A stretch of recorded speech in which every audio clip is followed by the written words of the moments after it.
बोलिए हर हर महादेव, हर हर महादेव, हर हर महादेव शंभू। बोलिए गणपति गणेश भगवान की। वक्रतुंड महाकाव्य सूर्यकोटि समप्रभा निर्विघ्नं निर्विघ्नं सर्वकार्येषु सर्वदा। बोल गणपति गणेश भगवान की जय। ओम नमः शिवाय, हरि ओम नमः शिवाय, ओम नमः शिवाय, हरि ओम नमः शिवाय, हरि ओम नमः शिवाय, हरि ओम नमः शिवाय, हरि ओम नमः शिवाय, हरि ओम नमः शिवाय, हरि ओम नमः शिवाय, हरि ओम नमः शिवाय, ओम नमः शिवाय, हरि ओम नमः शिवाय, हरि ओम नमः शिवाय, हरि ओम नमः शिवाय, हरि ओम नमः शिवाय, हरि ओम, हरि ओम नमः शिवाय, हरि ओम नमः शिवाय, हरि ओम नमः शिवाय, हरि ओम नमः शिवाय, हरि ओम नमः शिवाय, हरि ओम नमः शिवाय, हरि ओम नमः शिवाय, हरि ओम नमः शिवाय, हरि ओम नमः शिवाय, हरि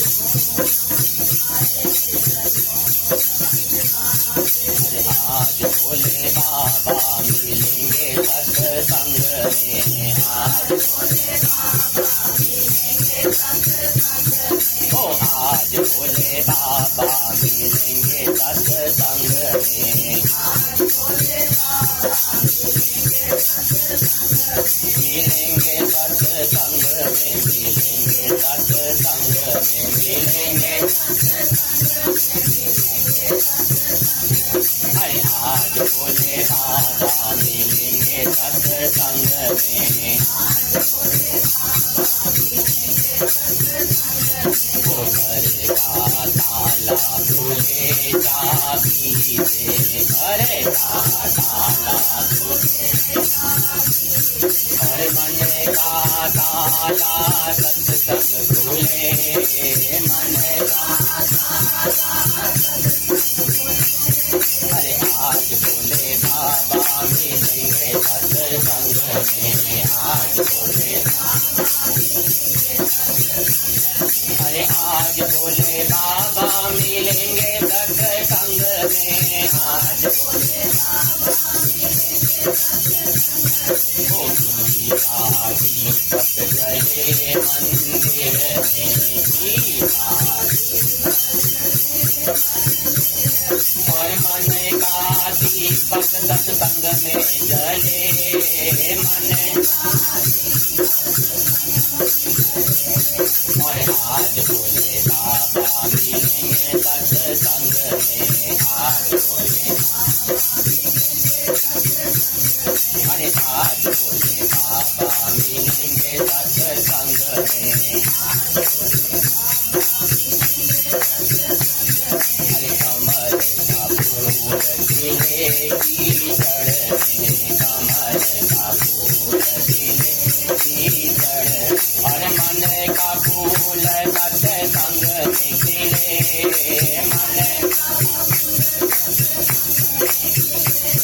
अरे आज भोले बाबा मिलेंगे सत्संग में, अरे आज भोले बाबा मिलेंगे सत्संग में, ओ आज भोले बाबा मिलेंगे सत्संग में,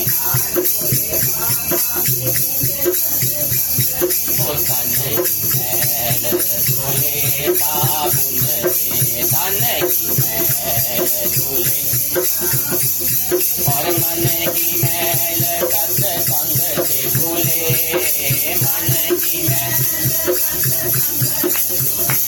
ओ आज भोले बाबा मिलेंगे सत्संग में,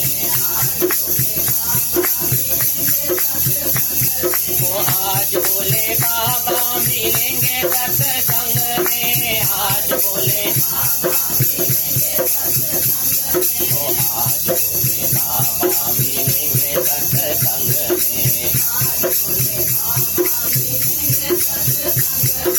डमरू की धुन सुन के मैं काशी नगरी आई हूँ। डमरू की धुन सुन के मैं काशी नगरी आई हूँ। डमरू की धुन सुन के मैं काशी नगरी आई हूँ। डमरू की धुन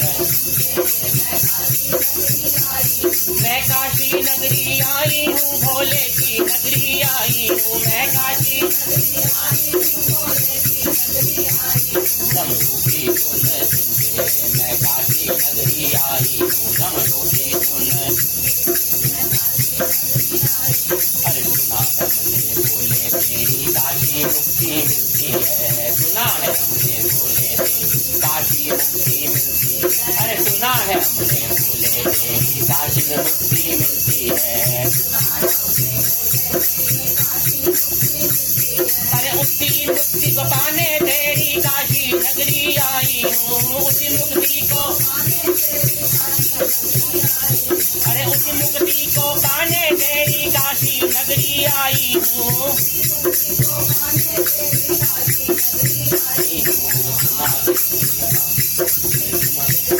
डमरू की धुन मैं काशी नगरी आई हूँ। तेरे डमरू की धुन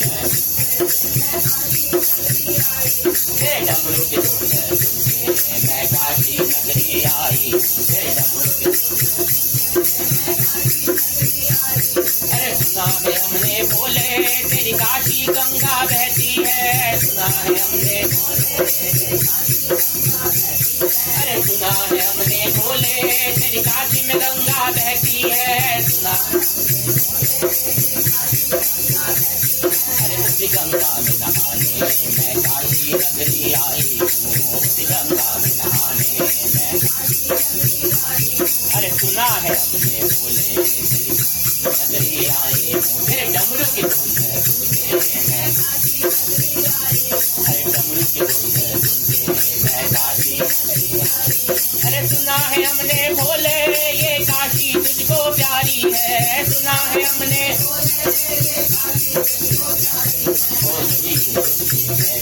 तेरी काशी में बसने आई हूँ। यही चलिए मैं भी तेरी काशी में बसने आई हूँ। मैं काशी नगरी आई हूँ। तेरे डमरू की धुन ओ सुना है हमने भोले तेरी काशी में तेरा मंदिर है। सुना अरे सुना है हमने भोले तेरी काशी में तेरा मंदिर है। सुना अरे उसी मंदिर में पूजा करने काशी मंदिर आई हूँ। उसी मंदिर में पूजा मैं काशी नगरी आई हूँ। मैं काशी नगरी आई हूँ। तेरे डमरू की धुन सुन के मैं आई हूँ। तेरे डमरू की धुन सुन के मैं काशी नगरी आई हूँ। तेरे डमरू की धुन सुन के मैं काशी नगरी आई हूँ।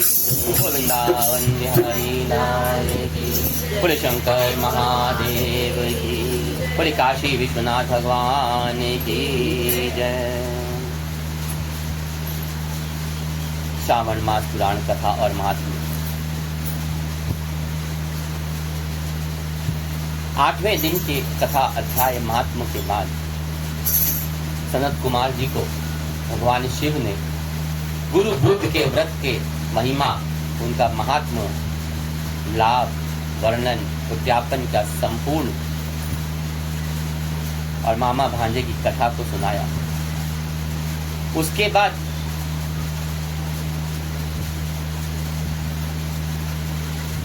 भगवान भोलेनाथ सनत कुमार जी से कहते हैं कि हे सनत कुमार, अब मैं तुम्हें शुक्रवार का व्रत का आख्यान कहूंगा, जिससे सुनकर मनुष्य संपूर्ण आपदा से मुक्त हो जाता है। लोग इसे संबंधित एक प्राचीन इतिहास का वर्णन करते हैं। जीविंतिका व्रत भी कहते हैं इसको।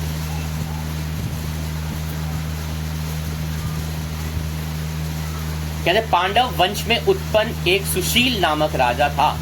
अत्यधिक प्रयत्न करने पर भी उसे पुत्र की प्राप्ति नहीं हो पाई। उसकी सर्वगुण संपन्न सुकेशी नामक एक भार्या थी। जब उस संतान ना हुई तब वह बड़ी चिंता में पड़ गई और तब स्त्री स्वभाव के कारण अति साहस युक्त मन वाली उस मासिक धर्म में के समय प्रत्येक महीने में वस्त्र के टुकड़ों को अपने उदर को बांधकर उदर को बड़ा बना लिया और अपनी प्रसूति का अनुकरण करने वाली किसी और अन्य गर्भिणी स्त्री को वो ढूंढने लगा। मतलब उसने अपने आप को एक तरह से आखिरी प्रेगनेंसी करके और ऐसी स्त्री ढूंढने लगी जो कि उस वक्त गर्भ धारण करे हुई थी, उसी प्रकार की लग रही। भावी देवयोग से उसके पुरोहित की पत्नी उस समय गर्भ धारण किए हुए। कहते उनके पुरोहित की पत्नी गर्भधारिणी थी। तब कपट करने वाली राजा की पत्नी ने किसी प्रसव कराने वाली को इस कार्य में लगा दिया और एकांत में उसे बहुत सारा धन देकर वो रानी चली गई। उसके पीछे जो दाइयां होती हैं उसे बढ़ा। उसके बाद रानी को गर्भिणी जानकर राजा ने उसका पुनर्वसन और अवलोकन संस्कार वगैरह करे। 8वां महीना होने पर सीमंत्रण संस्कार के समय राजा अत्यंत प्रसन्न हो गया, हर्षित हो चुका और उसने पुरोहित पत्नी को प्रसव काल सुनकर वह रानी भी उसके समान सभी प्रसव संबंधी चेष्टाएं करने लगी। पता चला कि पुरोहित की पत्नी भी गर्भवती है तो सारी चेष्टा रानी भी करने लगी उसकी पत्नी। पुरोहित की पत्नी क्योंकि पहली बार गर्भवती थी अतः प्रसूति कार्य के प्रति वह अनभिज्ञ थी। केवल प्रसव कराने वाली दाई के ही कहने पे वह चल रही थी कि जो उसे दाई कहती थी वही वो सब कर लेती। तो उस दाई ने पुरोहित की पत्नी को समय छल करते हुए उसके नेत्रों पर एक पट्टी बांध दी। दाई क्योंकि उसको रानी ने लोभ दे के पैसे दिए और प्रसव के समय जो उसका पुत्र पैदा हुआ तो पुत्र को किसी के हाथ से रानी के पास पहुंचा दिया।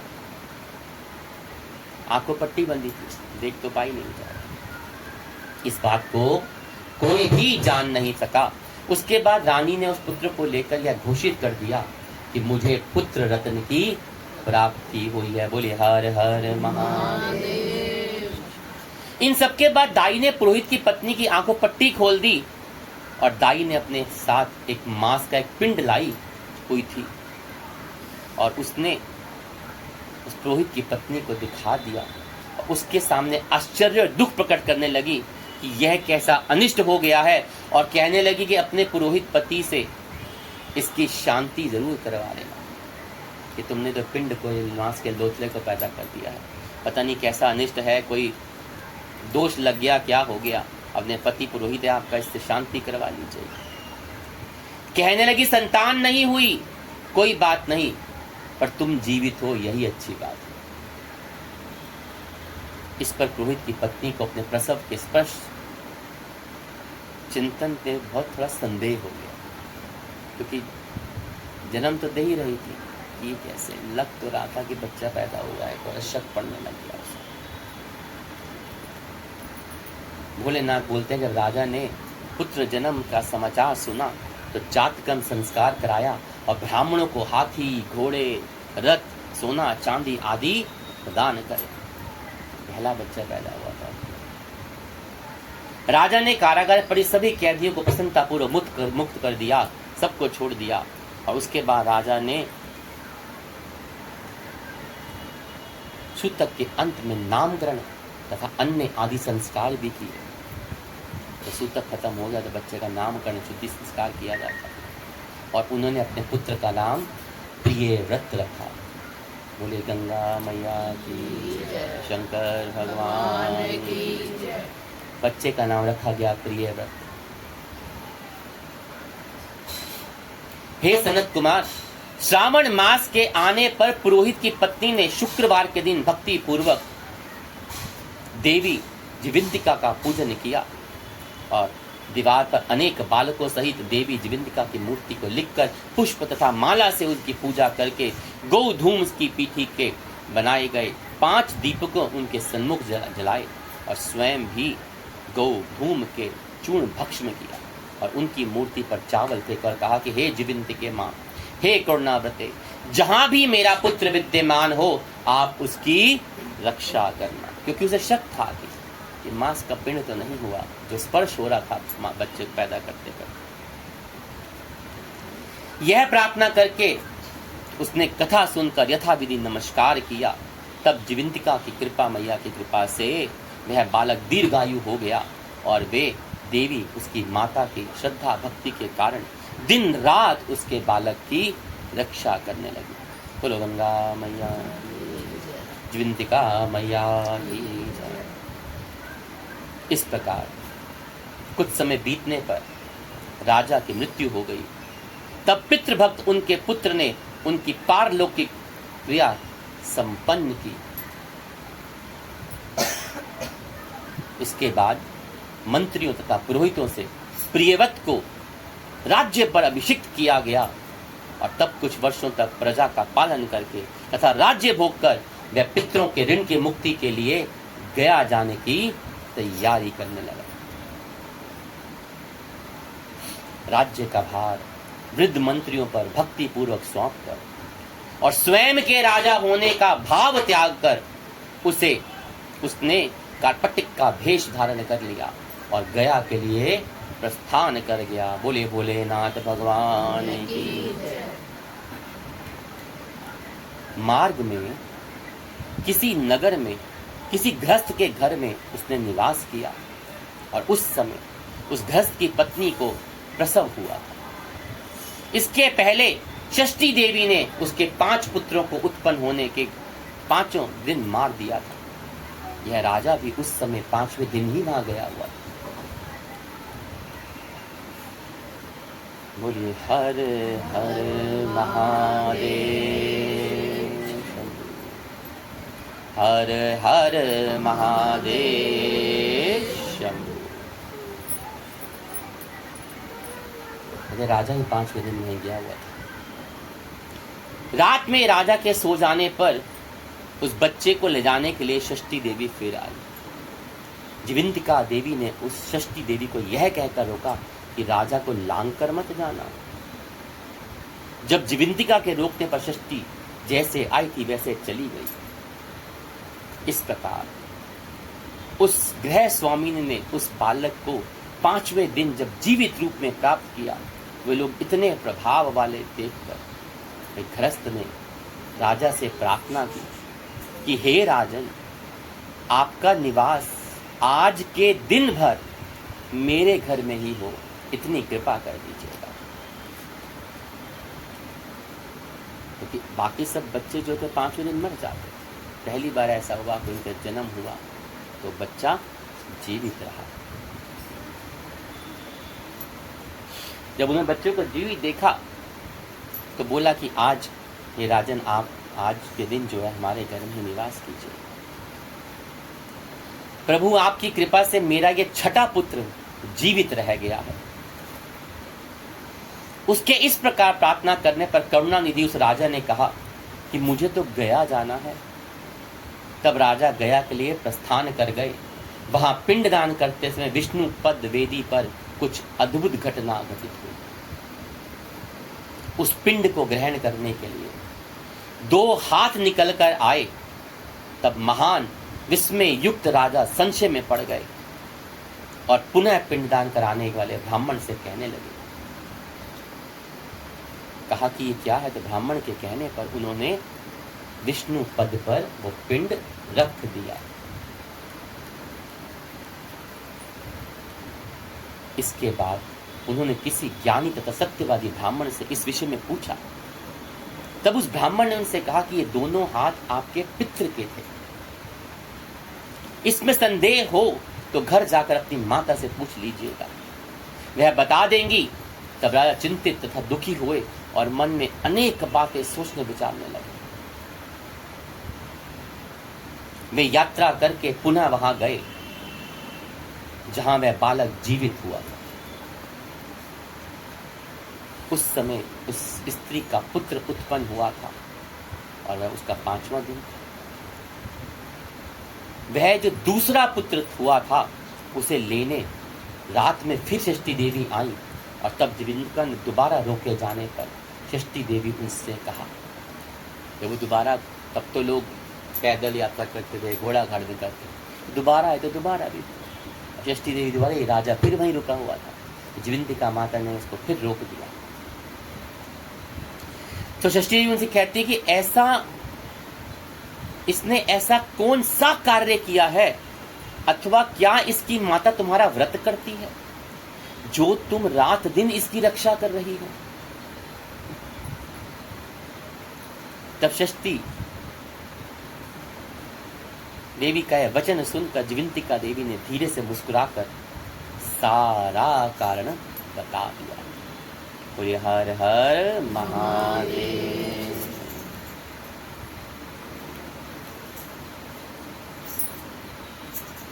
उस समय राजा शयन का बहाना बनाकर वास्तविकता जानने के लिए जाग रहे। अतः उन्होंने ज्विंतिका और षष्ठी दोनों की बातें सुनी। ज्विंतिका ने कहा, षष्ठी, श्रावण मास में शुक्रवार को इसकी माता ने मेरा पूजन करके उसमें रत रहती हैं और व्रत के संपूर्ण नियम का पालन करती है। वह सब मैं आपको बताती हूँ। वह हरे रंग का वस्त्र पहनती हैं तथा कंचुकी नहीं पहनती और हाथ में उसी रंग की चूड़ी भी धारण नहीं करती। वह हरे रंग का वस्त्र और कंचुकी नहीं पहनती, हाथ में हरे रंग की चूड़ी भी धारण नहीं करती। वह चावल के धोने के जल को कभी नहीं लांघती, हरे पत्तों के मंडप के नीचे नहीं जाती और हरे वर्ण के होने के कारण करेले वगैरह का शाक भी नहीं खाती। यह सब वह मेरी प्रसन्नता के लिए करती हैं, अतः मैं उसके पुत्र को किसी को मरने को नहीं दे सकती। बोलिए हर हर महादेव। कितने इस सब अगर वो कहिए ना तो आपकी भक्ति का विश्वास है, जो आप भक्ति करते हैं उसका विश्वास है, उस पे ये विश्वास जो धारण करते हैं ना, तो प्रभु वाकई आपकी रक्षा खुद कर।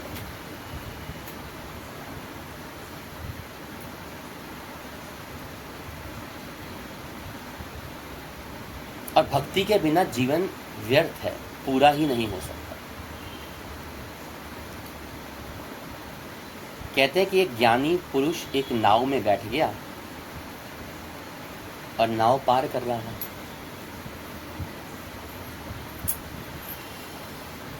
और जब नाव पार कर रहा था तो जो नाव चला था ना नाविक, उसको अपना ज्ञान का बखान कर रहा था।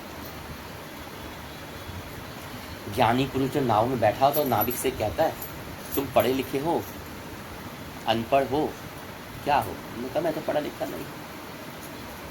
कहता तुम अनपढ़ हो? उसने कहा, कह रहा तो तुम्हारा चौथाई जीवन बेकार हो गया।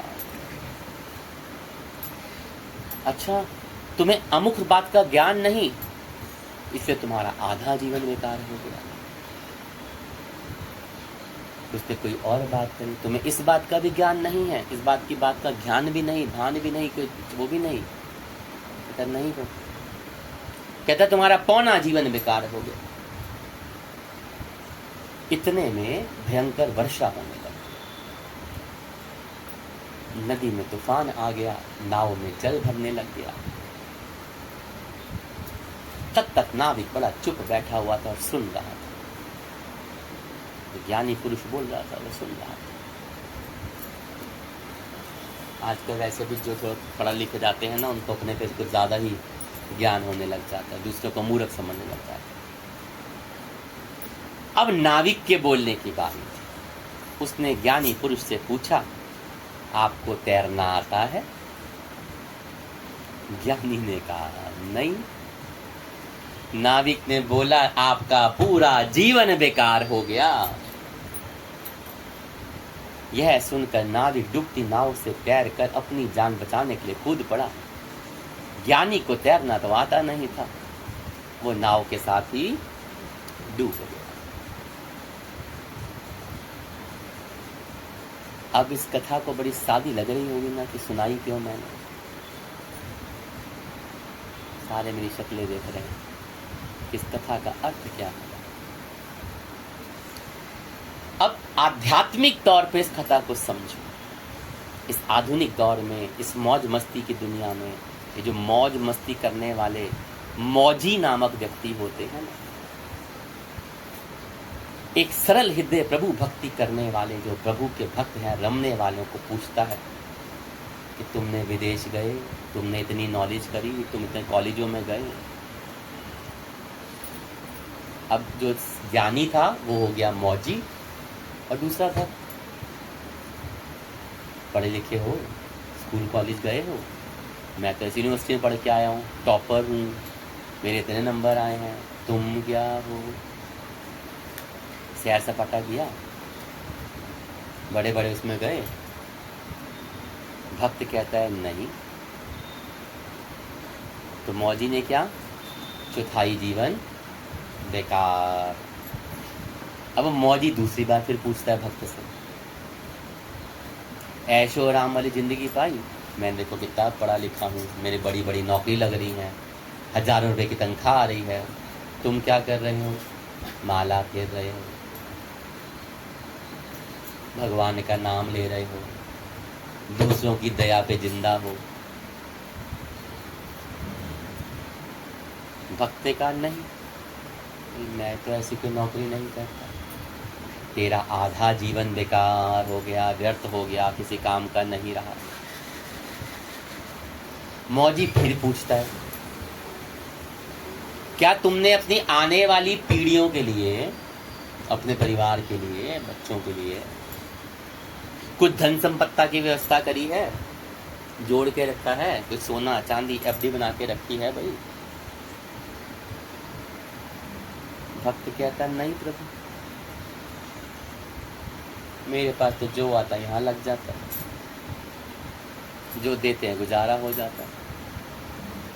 मौजी कहता है अब तेरा पौना जीवन बेकार व्यर्थ हो गया, किसी काम का ही नहीं रहा। मौजी ना भक्त के लिए बड़ा अफसोस कर रहा है कि भक्ति रस में रमने से क्या जीवन जिया जाता है? ना कोई घूमना फिरना हुआ, ना ये हुआ, ना कोई ऐशो आराम है, ना कोई कोठी बंगले बनाए, ना कोई पैसा जोड़ा, ना धन संपदा जोड़ी, ना एफडी सोने बनाए। क्योंकि मौजी ने तो सब कुछ कर रखा था, पढ़ा लिखा, टॉपर, ज्ञानी, अच्छी नौकरी, खूब पैसा, मकान, सोना चांदी, घूमना फिरना, उसे अपने ऊपर बड़ा गर्व महसूस हो रहा था। इतने में मौजी पड़ गया बीमार, भयंकर रूप से बीमार पड़ गया, मृत्यु की शैया पे पड़ा हुआ था, मौत दरवाजे खटखटाने लग गई। अब भक्त मौजी के पास खड़ा हो गया, जानकार थे, मित्र थे, और कुछ पूछने की जरूरत नहीं पड़ी भक्त से।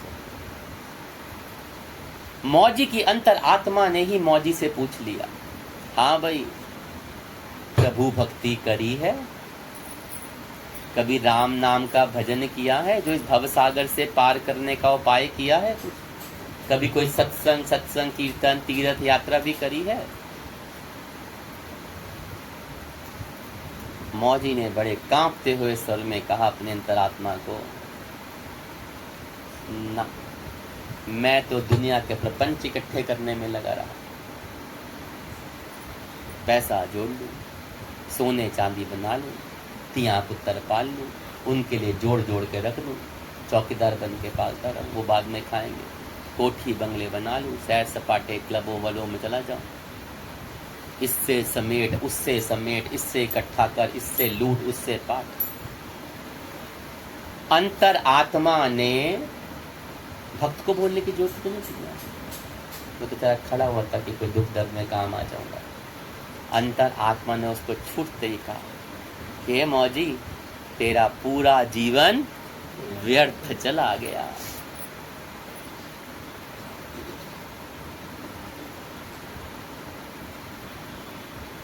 आप समझ आई उस कथा का मतलब? जैसे ज्ञानी का नदी पार करने असंभव था ना, ज्ञान से नदी तो नहीं पास कर, भंवर में फंसा हुआ। कितने भयंकर तूफान में आया, लेकिन नदी पार ना करने के कारण वो डूब गया। वैसे ही मौजी आजकल में आप सब सारे इस भव सागर को पार ना करने के कारण अपने अंत समय में उसका बड़ा भयंकर होगा। अंत तो उसी का अच्छा होगा ना जिसने प्रभु नाम की शक्ति सुधारेगा, तो वही अपने कर्मों को। दोनों ही डूब गए, एक नदी में, दूसरा भव सागर। अधिकतर मनुष्यों की विडंबना यही होती है कि मानव जीवन जीने की कला तो बहुत अच्छी तरह सीख लेते हैं, लेकिन उसे कैसा अंजाम दिया जाए, कैसा रूप दिया जाए, ये नहीं आता।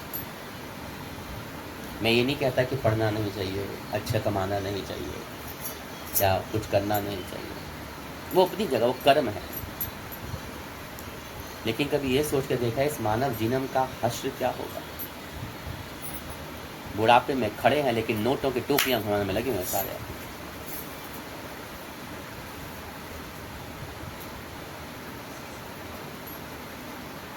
सत्संग को भी सत्संग के भाव से नहीं करते लोग।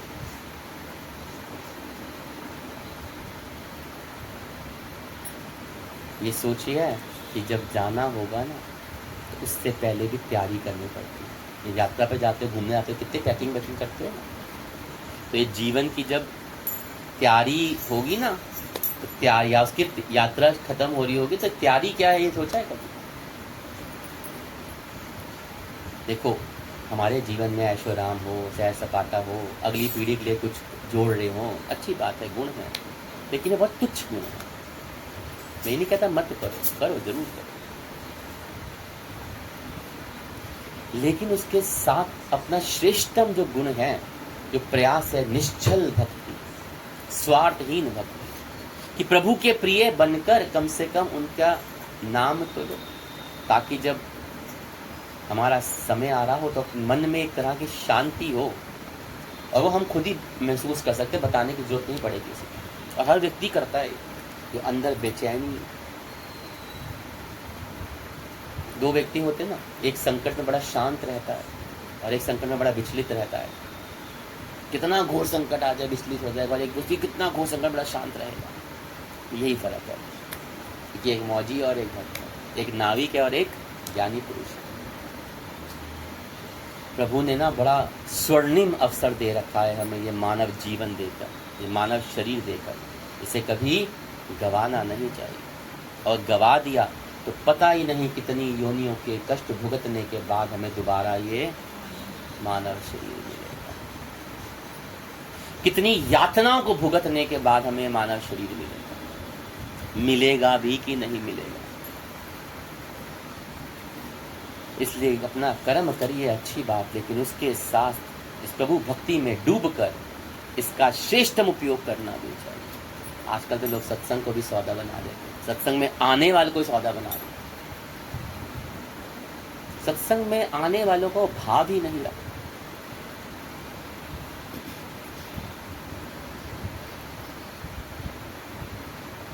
सत्संग में बैठना वो, जब बैठने के बाद सब कुछ खो जाए, डूब जाए उसमें, कुछ ध्यान ना रहे।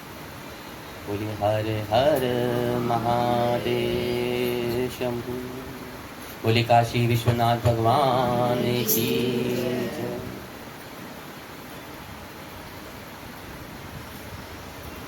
क्या जीवंतिका माता ने जब षष्ठी देवी को यह उत्तर दिया, इसकी माँ ने बड़े नियम पूर्वक सावन मास में शुक्रवार का जीवंतिका व्रत किया था और अब तक करती आ रही है, तो मैं इसे कुछ भी हो जाए, इस पुत्र को कभी मरने नहीं दूंगी। बोले काशी विश्वनाथ भगवान की जय।